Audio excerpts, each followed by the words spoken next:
My name is Chris VanWagoner. I'm the Chief Strategy Officer for CommVault. I've been with the company for about 18 years. We are a company that is focused solely on data and information management. And it was interesting to listen to this morning's keynote speaker and how he talked about futures, because very much my job is very much around where the company is headed and going to, and how our products are going to evolve. And I hear a lot of discussion around compute and endpoint security and cloud infrastructure, and I guess it's because of my day job. I worry about what's going to happen with the data. And it's a very different, and it's funny how people's day jobs really impact their view of what the world's problems are. And our speaker this morning was a computer guy. I mean, he was a compute guy from Intel, and it was all about where is and how are the changes in compute going to change your lives. The way I think about things is how is the way data is created, stored, protected, and retained going to change the way we all do our jobs and the way end users and that community interacts with it. And I think just like in the compute world, the data world is going under some very fundamental transformations that I'd like to talk about. So very quickly, I always do a quick agenda. I like to start with where are we? How is cloud changing things? And some interesting perspectives and statistics about what's going on. And with the cloud, where is my data? I mean, before, everybody knew where their data was. It was sitting in the data center. No longer. And why traditional data management is fundamentally broken and where the future is going. And then finally giving you a couple of examples of private and public sector cloud that people are doing today. And then finally, and I really mean this sincerely, I've got to bring it back to something that's relevant for what you do, that you can take away. So what does this really mean for you as public sector IT people? So fundamentally, where are we? We are evolving from a IT infrastructure focus to an IT service delivery perspective. And what I mean by that is today, people purchase gear, they purchase software, they purchase hardware. In the future, people and IT will purchase outcomes. They're not going to care what the infrastructure is, how it's delivered, as long as SLAs and outcomes are met. It will be up to the cloud provider, whether that cloud provider is an internal shared services or whether it's a traditional public cloud. But what IT is going to do is they are going to be in the business of producing and buying outcomes. So fundamentally, everybody's job description, I like to say, is we're moving from an industry that was essentially a general contractor. We had plumbers, we had electricians, we had architects, we had, people who worked on building foundations. In the future, we are going to design buildings. Somebody else is going to be responsible for constructing, maintaining, and operating that building. Secondarily, IT's mission is being changed dramatically. Agility, speed, adaptability, value are today's mission. It is not running a system. The ability to keep a system up and running is going to be a commodity capability in the next few years. And that's what essentially cloud computing is doing, is taking systems operations and commoditizing it and driving the cost down. Third, empowering end users is mandatory. It's not a nice to have. Fundamentally, home computer usage is changing IT usage. Before, if you think about it, where did you go to get the leading edge technology 10 years ago? You came to the office. That's where email was. That's where mobile phones were. That's where internet access is. Where is it today? It's sitting on your couch, on an iPad, connected to Wi-Fi, or maybe through your TV, accessing the entire world at your fingertips. That's what consumers are going to demand today. I'll give you a great example. I'm from New Jersey. My wife spent 2.5 hours on the telephone talking to DMV to resolve a rather minor spelling error in a car's registration. She did it in 12 minutes on the internet. So fundamentally, empowering users to do it and do it better is where IT is going. And lastly, recognizing that you're going to have to support a much broader portfolio of applications is absolutely inevitable.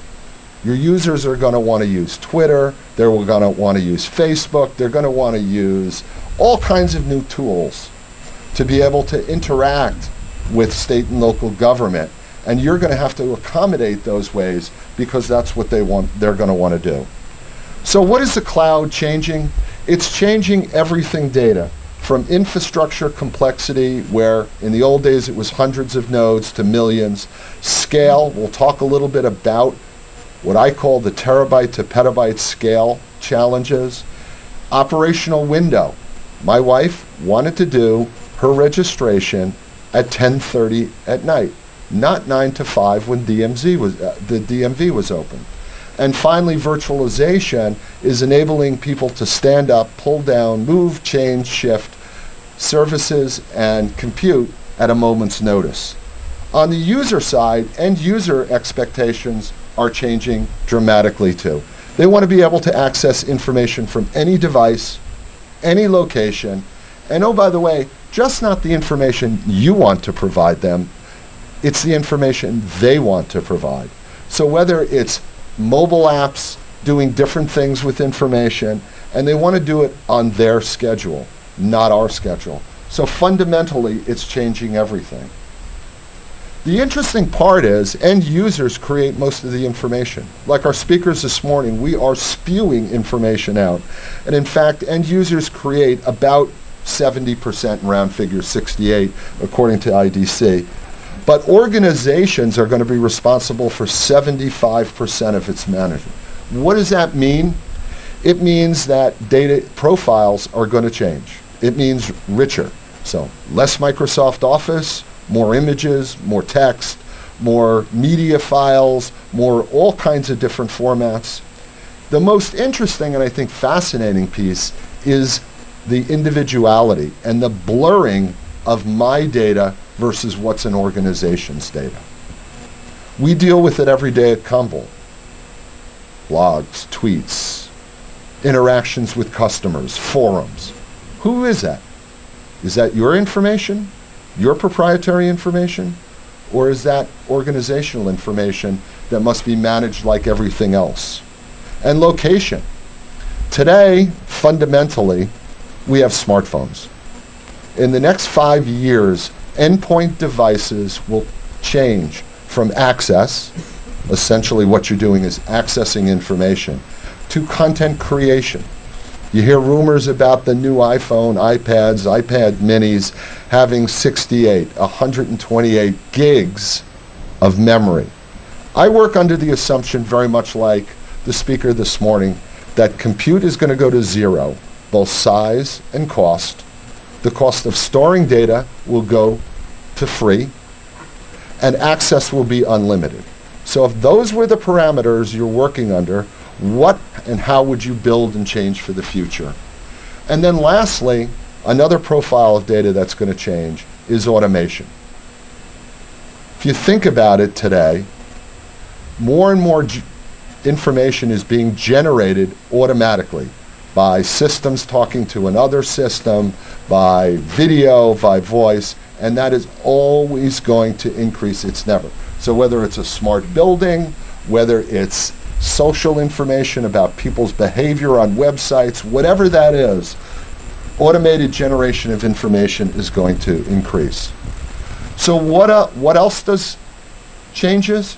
Cloud changes where data is being stored.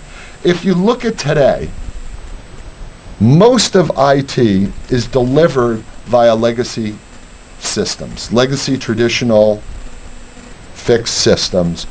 Clearly, we virtualized 30 to 40%, depending on who you're talking to. We've got some mainframe, we've got some SaaS, we've got some cloud. But if you look at it in the future, in let's say 3 to 5 years out, data will not be in one place, it will be all over the place. It will be dynamic. It will be rapidly changing. Most data you're not going to want to keep for any length of time because its value is going to be very short-lived. Some data you're going to want to keep for longer periods of time. It will be high growth. It will be diverse in terms of formats, types, profiles, so everything from logs, machine-generated, infrastructure, what people are doing. And it will be mobile. It will be needed to be moved from one place to another. So fundamentally, how data is stored and where it's going to store makes a big difference in how you manage it. So there's going to have to be a major transition in managing data. So what are those new demands? Diversity of environment. You know, people talk about cloud, and I came up with a list of about 56 different things a cloud could be. Everything from infrastructure as a service, platform as a service, hybrid, software as a service, providers from VM, Hyper-V, Zen, OpenStack, all of that stuff. The interesting part is that private clouds can be built to your specifications. Public cloud's capabilities may be limited. It will be based on what that public cloud provider decides they want to give you. They might give you certain capabilities. They might not give you certain capabilities that you need. On the other side is massive scale and complexity. I'm going to touch on this a little bit later in one of my examples where scale ought to be, if you're thinking about it, 100x with 100% annual growth. And the other point is, how would you migrate from one cloud to another? If you decide that the requirements you need for your IT service changes over time because of uncertainty, how do you move your data? You can move the compute pretty easily, the application. Well, what happens when you've got 50, 100, a petabyte worth of data sitting behind that application? How do you move that? Third, security and privacy. You're in government. The cloud doesn't mitigate responsibility. Just because you're moving to the cloud doesn't mean that you have now removed the responsibility for compliance, for regulatory, for retention.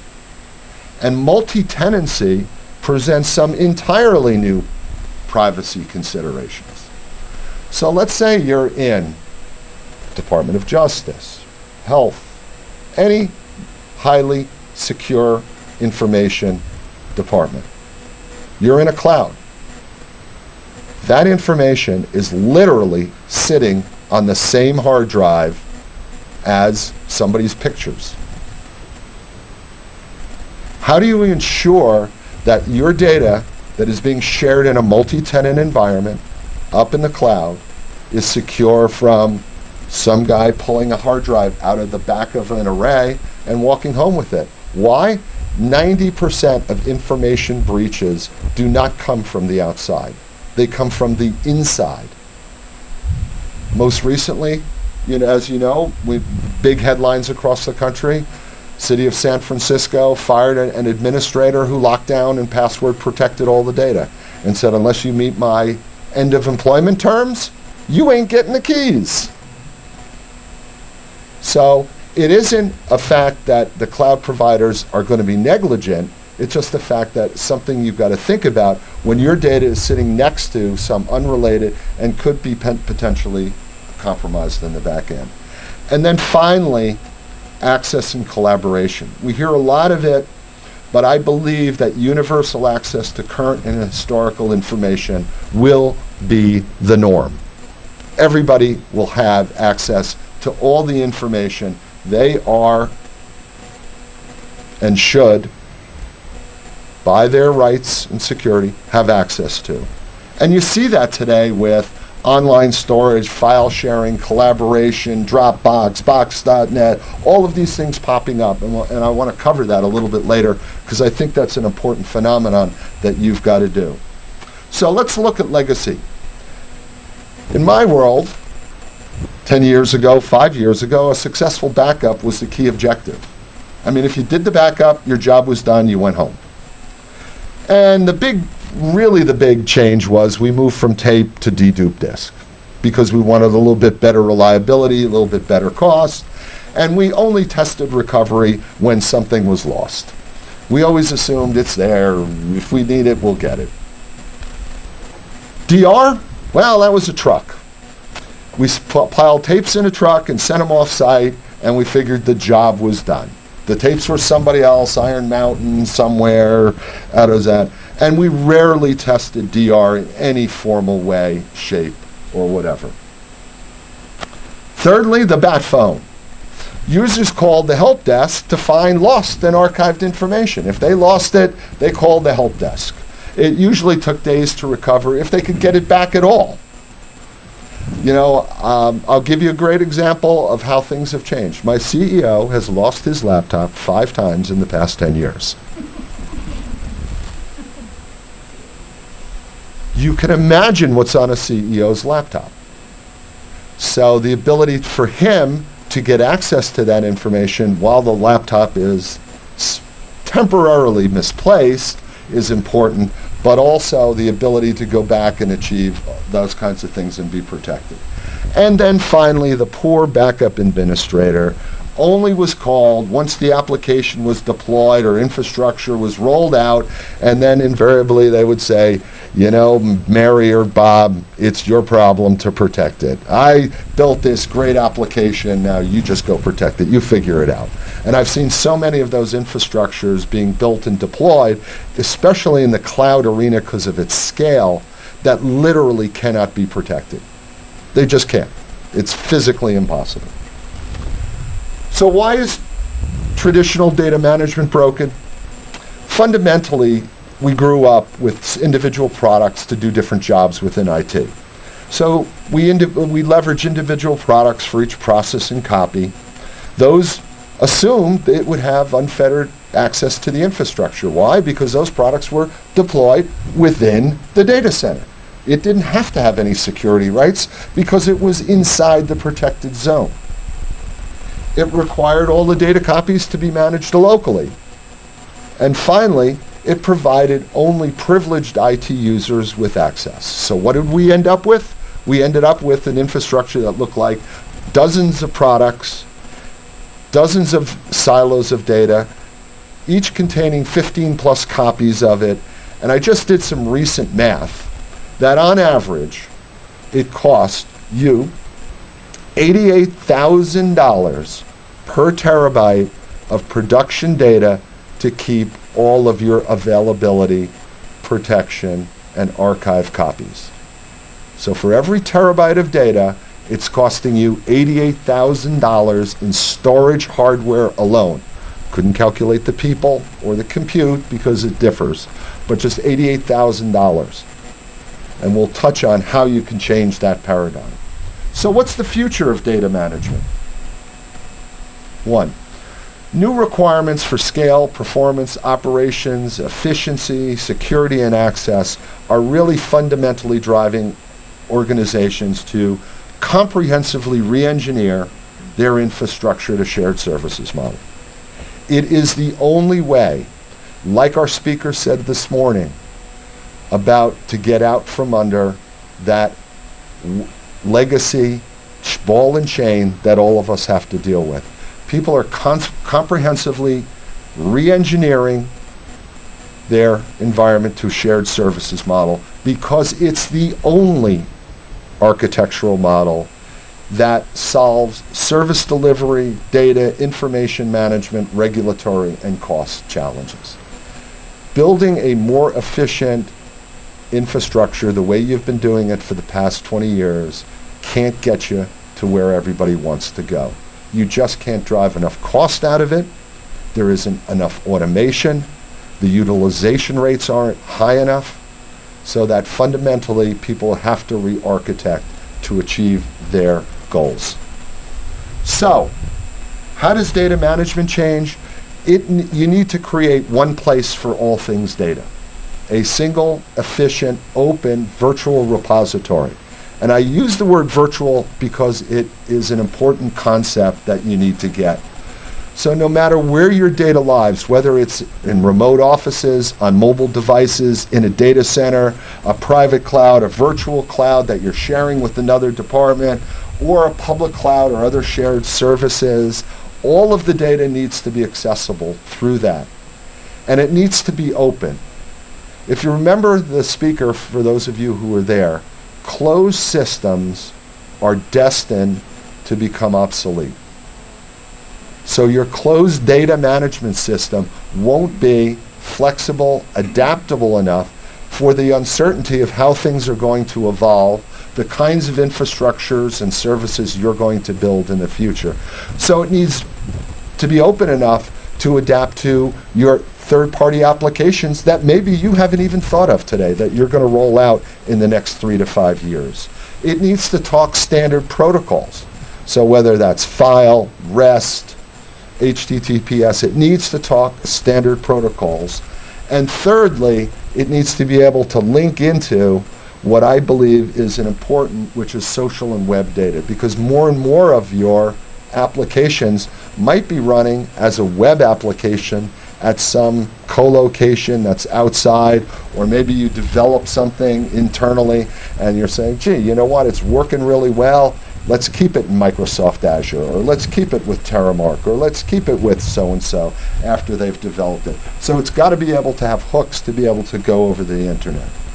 Secondly, you need to bring and touch the data once. If we're talking about a world that is petabytes in scale, you can't touch the data more than once. There just isn't enough time.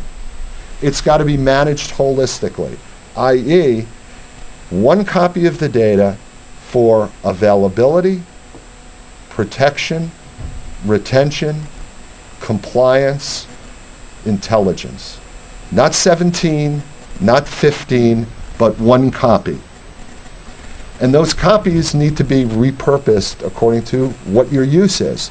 I need to recover data today, it's a recovery copy. If I need to retain it because of legal, governmental, regulatory compliance, I select the subset of data out of all of mine that meets those requirements, and that's what I save. And fundamentally, what we've got to do is expand access to the information worker. Today, the information worker only has access to production online data. In the future, they are going to need access to all the data they have rights to, no matter how old, what's seemingly useless, because you never know. In order to do that, we're going to have to fundamentally change the economics of how we store data, but we'll get to that in a minute about how to do that. And then finally, we need to have multiple points of access and multiple views. So whether I want to mine data for information, query it because I'm looking for some insights, some correlations, analyze it, search it for what I want to do, report on it, it doesn't really matter. I need different views. And I need to view it from wherever I am, whenever I am. So the old paradigm PC or a laptop, it doesn't matter. It really doesn't matter. And that means a fundamental change in how data is presented. It's got to be presented in a very portable format that can be displayed on any kind of device. And then lastly, there are going to be different roles that people have. For that repository, you're going to have roles of people. They may want to access their information through a file tree because that's the way they're most familiar with accessing information. They might want to access information through your email system like Outlook or Gmail, or access it on a mobile web share where all of that data is intertwined and organized to however they want to organize it. Then you've got what I'll call the operational people, whether those are specialists, so that they might have a process that they want to investigate or link to a third-party application, or an organizational unit that wants to look at stuff, a third party, or integrate information from their existing third-party apps. So let's take a quick look at a little bit of information about how and some kind of things you can kind of take away. In a shared virtual world, there's basically three ways you can protect data in a shared virtual world. You can put backup agents in VMs. That works.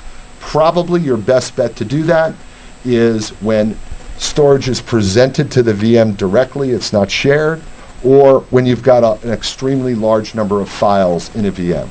I've seen Hyper-V with terabyte file shares and 50 to 100 million files in a VM. So those are the reality. If you want a little bit faster, you can use VMware's VADP ADIs. I'll give you a good example.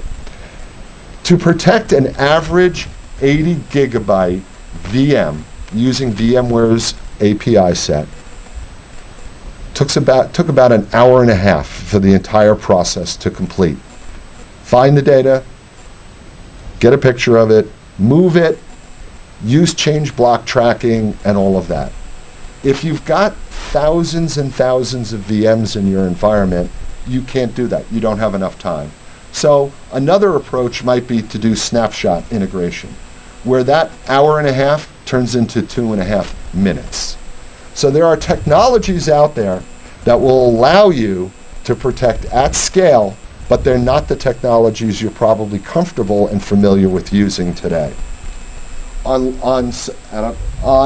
large file shares, a lot of you use NDMP. Low rate of growth, I mean, I've seen file shares that are virtually unprotectable. So what do? They end up replicating them to a second location, and what happens there? They are now paying 2 times the amount of cost of storage to be able to protect it.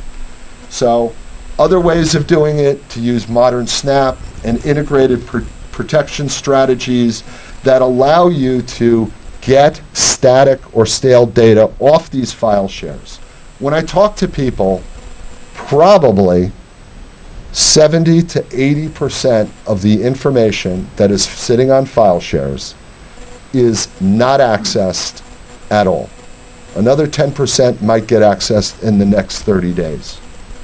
When you're thinking about using cloud, do you want to move 80% of your information up into the cloud, pay for it every month, and nobody ever look at it? So think about what is stale, what is active, before you think about moving information to the cloud.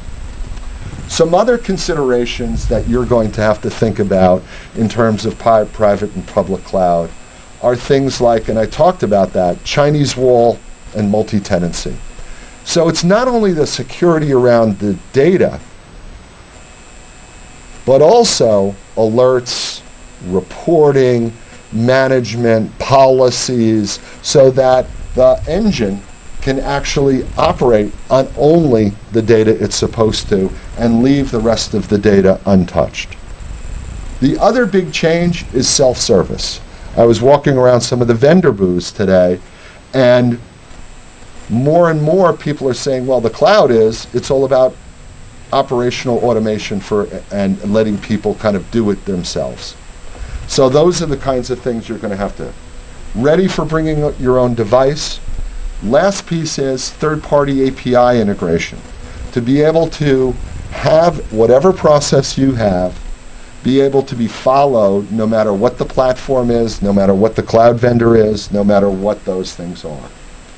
And the ability to have extremely granular security down to the individual file.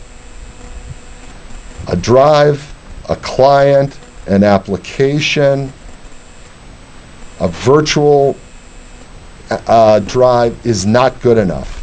In these environments, security has got to go down to the individual object layer. So you've got to find somebody who can get that security down to that layer. Because otherwise, if they say, you know what, we're sharing your data and we're all putting it on this set of drives and we have got it partitioned from the next guy, that's not going to be good enough because all the data is intermixed within that trunk. Lastly is automation of repetitive tasks and the ability to automate stuff that you're doing today manually. Whether it's standing up a new application, creating a new service, giving people security rights, that's all got to be done automated. And then finally, somebody's got to pay for all of this stuff. So the ability to have costing and chargeback capabilities is very important. So let me give you a couple of things about public sector clouds that I've learned. Number one, if you think building it expecting they will come, forget about it. It ain't going to happen. They will never come. I've seen it 3 and 4 times. So if you're thinking about a cloud or building a cloud or hosting a cloud or defining a cloud, have a defined service that you want to offer. Go through the effort to figure out what you're going to offer. And then go and assess the interest from potential users before building that service delivery. Some of it may be ready-made. You maybe have an application that other user communities would love to be able to share because you've got a really good widget, one of these things. So you may have a built-in demand. But I see so many times people say, well, we're going to build an infrastructure as a cloud. And everybody's going to come to it. Why? Have a realistic business plan. Too often I see people with very pie in the sky projections of costs, infrastructure, what it's going to cost them to run it, what's the growth, both high and low, how much you're going to charge for it, and what are the SLAs you're going to deliver for those things. And lastly, you still need to sell cloud services to others. People are going to have objections, fear, uncertainty, and most of all, they're going to fear loss of control. They're going to give you every excuse known to man as to why they can't move their data into the cloud or cloud offering that you've got. So let me give you a couple of examples of some successful clouds. One of them is called the Illini Cloud. It was built by the state of Illinois to serve a very specific market, K through 12 education. What they had, and they were very lucky, they had a data center in the north part of the state and a data center in the south part of the state connected with dark fiber, and allowed them to have high bandwidth connection between that. They built a state-of-the-art computing and network, and they provide infrastructure as a service, web conferencing, and DR for local school districts. So what problems did this solve? Essentially, they went to the local school districts, which they now have 800 of about 4,000 signed up within a year, and basically told them you can get out of the IT business. You don't need to have local servers in your school. You can get out of the email business. You can get out of the file share business. You can get out of the web conferencing business. You can get out of all of that, and we will provide availability of systems, protection, recovery, and DR for all of this. We will give you enterprise class for less than the price you're paying right now for your on-premise systems. And it's been hugely successful. But they had a view and a mission of what they wanted to do, and they had the infrastructure to do it. Another one is a federal government example. They built a private email cloud. Their idea was, as people used email and they moved around the country, moved from department to department, they lost their email. We'd create a new email account, and then they'd start from ground zero. So the Department of Defense and the U.S. Army has decided that they will have a shared service email archive for life. Today there's about 1.2 million mailboxes deployed, going to 8. It's 6 petabytes of mail today. Petabytes, not terabytes. It is the largest deployment of Exchange 2010 and Active Directory in the world. They have right now about 2 million AD users in their AD farm and about 1.2 million mailboxes. What problems does it solve?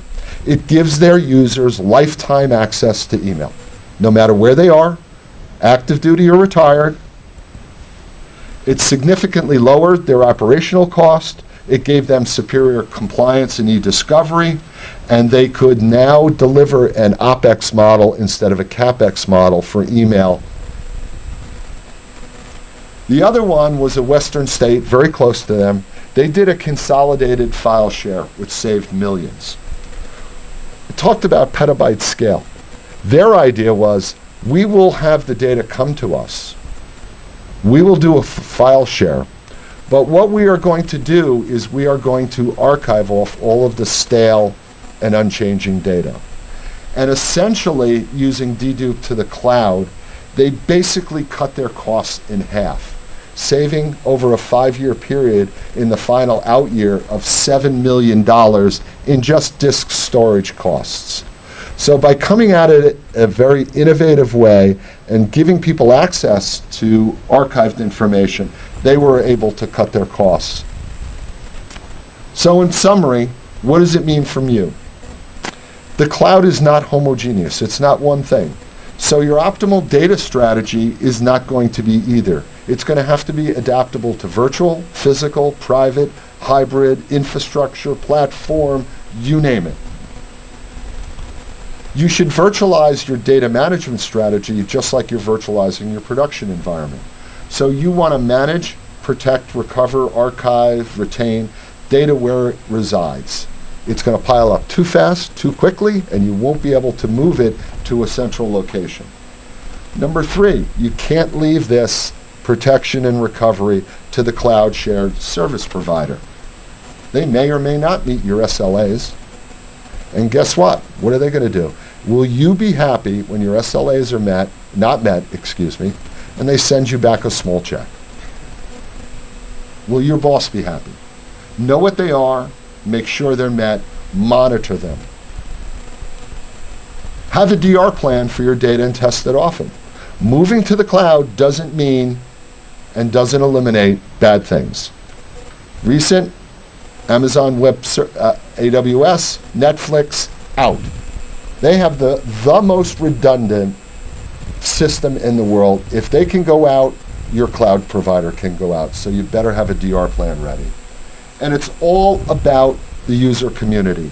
They need a single point of access to their information from any device. If you don't give it to them, they're going to do it on their own. They will go out and find a way.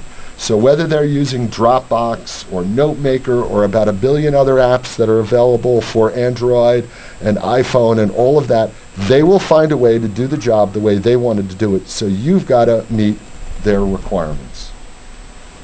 And then lastly is there's a whole lot more business value created when real-time and historical information is brought together and analyzed rather than real-time data alone. That's where the real value is. It's bringing insight to your users. So the ability for you to marry both production data, historical, no matter where it resides, is going to be the challenge. Because you typically, and historically, you've been thinking about, all my data is inside the data center. That's where it is. That's all I got to worry about. But that's fundamentally changing. So thank you for your time, and have a great conference.